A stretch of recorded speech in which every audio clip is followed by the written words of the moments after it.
किस बंदे को इमाम बनाया जा सकता है और किस बंदे को नमाज का इमाम नहीं बनाया जा सकता, उसकी 6 शराइत उलमा ने लिखी हैं। इसके अलावा और भी चंद बातें हैं, वो हम डिस्कस कर लेते हैं कि फासिक की इमामत दुरुस्त है या नहीं है, एतिकाद में जिसके फिस्क व फजूर हो उसकी इमामत दुरुस्त है या नहीं है। सबसे पहले जो बुनियादी शराइत हैं जिसके बगैर अगर कोई इमाम बना तो उसकी इमामत दुरुस्त नहीं है और उसके पीछे नमाज पढ़ी तो होगी ही नहीं, वो क्या है? पहली शर्त है आकिल होना, यानी पागल मजनून इमाम बनने की सलाहियत नहीं रखता है। दूसरी शर्त है बालिग होना, बालिग लोगों के लिए नाबालिग बच्चा इमाम नहीं बन सकता, नाबालिग बच्चों का इमाम नाबालिग भी बन सकता है। तो बालिग मर्दों के लिए, बालिग लोगों के लिए इमाम बनाने के लिए बालिग होना जरूरी है। तीसरी शर्त ज़ाहिर मुसलमान होना, कोई बज़ाहिर नाम का मुसलमान है लेकिन मिसाल के तौर पर खत्म नबूवत का मुनकिर है या और ऐसे उसके खतरनाक एतकाद हैं, तहरीफ कुरान का कायल है कि कुरान 40 पारे था 10 खत्म हो गए माज़ल्ला सुमा माज़ल्ला, या और कोई दीन की सरीह अकायद की तौहीन करता है या इनकार करता है, तो नाम का वो अब्दुल रहमान होगा लेकिन वो मुसलमान अगर नहीं है और वाज़ेह तौर पर हमें उसके अकायद पता है कि सरीह कुफरियात पर मुश्तमिल है, तो सारे मसालिक इस बात पर मुत्तफिक हैं कि उसके पीछे नमाज नहीं हो सकती, तो मुसलमान होना जरूरी है। चौथी शर्त इमाम के लिए जरूरी है कि उसकी क़िराअत दुरुस्त होनी चाहिए। ये नहीं कि बिल्कुल कोई आम सा बंदा है जिसने कभी कुरान नहीं पढ़ा और वो आके इमाम बन जाए और उल्टी सीधी गलत तरीके से सूरह फातिहा पढ़ रहा है, गलत तरीके से सूरह इखलास सूरह कौसर पढ़ रहा है, उसमें ऐसी वाज़ेह गलतियां कर रहा है जिससे नमाज ही फासिद हो जाती है। उसका काफ सही नहीं निकलता, काफ काफ कर रहा होता है, उसका हा सही नहीं निकलता, हा कर रहा होता है, आइन सही नहीं निकलता, हमजा कर रहा होता है, कुरान के लफ्जों में हेर फेर कर रहा होता है और वाज़ेह तौर पर आप उसकी अलहम सुनते हैं तो बड़ी बड़ी गलतियां आपको नजर आती हैं। ऐसे को इमाम बनाना दुरुस्त नहीं और उसके पीछे नमाज दुरुस्त नहीं होगी। क़िराअत सही होनी चाहिए।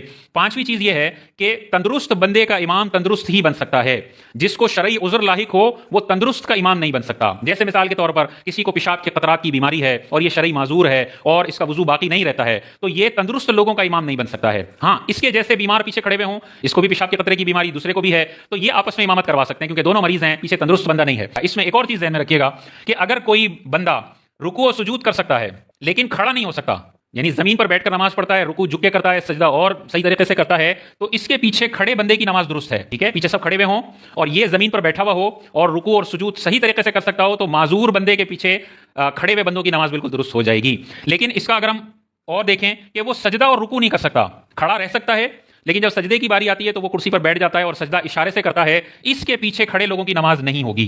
तो खड़ा नहीं रह सकता, रुकू सुजूद कर सकता है, उसके पीछे खड़े लोगों की नमाज हो जाएगी, और खड़ा रह सकता है, रुकू सुजूद नहीं कर सकता, उसके पीछे मुकम्मल तंदुरुस्त बंदों की नमाज नहीं होगी। ये और छठी शर्त है मर्द होना, औरत इमाम नहीं हो सकती, मर्द होना जरूरी है मर्दों के इमाम के लिए। औरतों का इमाम भी औरत नहीं हो सकती, लेकिन अगर औरतों ने किसी को नमाज के लिए इमाम बना लिया तो औरतों की नमाज उनके पीछे हो जाएगी लेकिन मकरूह तहरीमी होगी, गुनाहगार होंगी। मर्द के इमाम के लिए मर्द होना जरूरी है। ये तो 6 बुनियादी शराइत हैं। अब हम आ जाते हैं फासिक।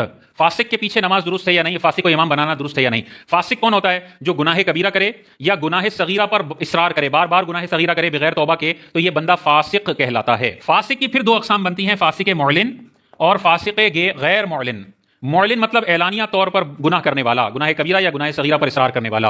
ऐसे फासिक मुअलिन को इमाम बनाना भी नाजायज़ है और उसके पीछे अगर नमाज पढ़ी तो नमाज भी मकरूह तहरीमी होगी। इस नमाज को दोबारा दोहराना, दोबारा रिपीट करना ये वाजिब है। फर्ज उतर जाएगा जिम्मे से, लेकिन ऐसी नमाज को रिपीट करना जरूरी है। तो मिसाल के तौर पर कोई एलानिया फौश कलामी करता है, सबको पता है ये इमाम साहब गालियां देते हैं, फौश कलामी करते हैं, सबको पता है ये इमाम साहब बदनिगाही करते हैं, सबको पता है इमाम साहब जो है ये शराब माज़ल्ला पीते हैं, तो मस्जिद कमेटी को चाहिए कि उनसे तौबा करवाएं और एलानिया अगर उन्होंने गुनाह किए तो एलानिया तौबा करें और आइंदा ना करने का आज़म करें, उसके बाद से इमाम बने। और अगर वो तौबा नहीं करते, गुनाह जारी रखते हैं, तो उनको माजूल करना, और अगर माजूल मस्जिद कमेटी नहीं करती तो उस मस्जिद का बायकॉट करना और उनके पीछे नमाज ना पढ़ना ये जरूरी है। फासिक मुअलिन का ये हुक्म है। इसी तरह दाढ़ी को शहीद करना, दाढ़ी रखना वाजिब है और दाढ़ी को शहीद करना ये गुनाह सगीरा है, छोटा गुनाह जिसको हम कहते हैं। लेकिन अगर इस पे इसरार किया, बार बार शेव करवा ली, तो इसरार करने पर गुनाह सगीरा गुनाह कबीरा बन जाता है। तो दाढ़ी मुंडे के पीछे भी नमाज मकरूह तहरीमी होगी और वाजिबुल इयादा होगी। ये हो गया फासिक मुअलिन। दूसरा वो फासिक होता है जो गुनाहगार तो होता है लेकिन छुप के गुनाह करता है, अवाम के सामने एलानिया तौर पर गुनाह नहीं करता। तो जिसको इसके ऐलान, इसके गुनाह का पता है, मिसाल के तौर पर इमाम साहब का अपना बेटा है और उनको, उस बेटे को पता है कि इमाम साहब तो घर में नेटफ्लिक्स की फिल्में भी देखते हैं, ड्रामे भी देख रहे होते हैं और फिर नमाज में भी बड़ी रो रो के दुआएं कर रहे होते हैं, तो एलानिया तौर पर नहीं पता, ये छुप के घर में काम कर रहा है, गुनाह कर रहा है, तो बेटे को तो पता है, तो बेटे की नमाज फिर इमाम के पीछे तहरीमी नहीं होगी, मकरूह तंज़ीही होगी। ना पसंदीदा है लेकिन नमाज बहरहाल हो जाएगी और गुनाहगार ये नहीं होगा। तो अगर गुनाह कर रहे हैं लेकिन एलानिया नहीं कर रहे तो उनके पीछे नमाज मकरूह तंज़ीही, और अगर एलानिया गुनाह कर रहे हैं तो उनके पीछे नमाज मकरूह तहरीमी है। अच्छा, ये है फासिक फिस्क़ अमली। फिस्क की भी 2 अक़साम होती हैं, एक अमल में गुनाह पाया जाता है और एक एतिक़ाद में गुमराही पाई जाती है। जो एतिक़ाद में गुमराही पाई जाती है उसको कहते हैं फिस्क़ एतिक़ादी। तो जब फिस्क़ अमली, कोई बज़ाहिर ज़ाहिरी तौर पर गुनाह कर रहा है, उसका अकीदा दुरुस्त है लेकिन गुनाह कर रहा है, शरीयत कहती है उसके पीछे भी तुम नमाज नहीं पढ़ सकते हो, पढ़ोगे तो मकरूह तहरीमी होगी अगर वो एलानिया तौर पर कर रहा है। तो अगर अमल की वजह से मना किया जा रहा है तो जिसके एतिक़ाद में गड़बड़ हो, अकीदा उसका खराब हो, तो उसके पीछे बदरजा औला मना किया जाएगा कि नमाज उसके पीछे ना पढ़ो। अब इसकी फिर 2 अक़साम बनेंगी कि उसकी जो अकीदे में गुमराही है वो हद कुफ्र तक है या हद गुमराही तक है। اگر حد کفر تک ہے تو وہ تو وہی بات ہو گئی کہ یہ تو مسلمان ہی نہیں ہے، ختم نبوت کا منکر ہے اور آگے کھڑا ہوا ہے، تو ختم نبوت کا منکر ہے، بظاہر اپنے آپ کو مسلمان کہہ رہا ہے لیکن یہ فسق اعتقادی میں مبتلا ہے، اور یہ اعتقاد میں ایسی بڑی غلطی ہے جو حد کفر تک لے جانے والی ہے۔ اس کے پیچھے نماز پڑھنا تو ہوگی ہی نہیں، جیسے ہندو کے پیچھے نہیں ہو سکتی ویسے اس کے پیچھے نہیں ہو سکتی، لیکن اس کی گمراہی حد کفر تک نہیں ہے، حد گمراہی تک ہے، یعنی وہ ایسی گمراہی میں مبتلا ہوا کہ اہل سنت سے تو خارج ہوا لیکن وہ مسلمان ہونے سے خارج نہیں ہوا مثال کے طور پر، تو پھر ہم کہیں گے اس کے پیچھے نماز کا وہی حکم ہوگا جو فاسق معلن کے پیچھے نماز کا حکم ہے، کہ اگر وہ ایسا گمراہ ہے کہ حد کفر تک نہیں پہنچی لیکن گمراہیت اس کی واضح نظر آتی ہے تو پھر اس کے پیچھے نماز پڑھنا مکروہ تحریمی اور اس نماز کو ریپیٹ کرنا ضروری ہوگا۔ اس بندے کو چاہیے کہ یا تو دوسرے امام کو تلاش کرے، اگر دوسرا امام صحیح العقیدہ مل جاتا ہے تو اس کے پیچھے پڑھے، لیکن اگر قریب میں کہیں پہ بھی اس کو صحیح اویلیبل امام نہیں ہے تو پھر اگر 3-4 لوگ مل کے اپنی جماعت کرا سکتے ہیں تو اپنی جماعت کرا لیں، اپنی جماعت کے لیے بھی کوئی اویلیبل نہیں ہے تو پھر اس کو جماعت سے نہیں پڑھنے دیا جائے گا، بلکہ اس کے لیے حکم ہوگا کہ تنہا نماز پڑھے، اور تنہا نماز پڑھنے پر پھر جماعت چھوڑنے کی وجہ سے گناہگار نہیں ہوگا۔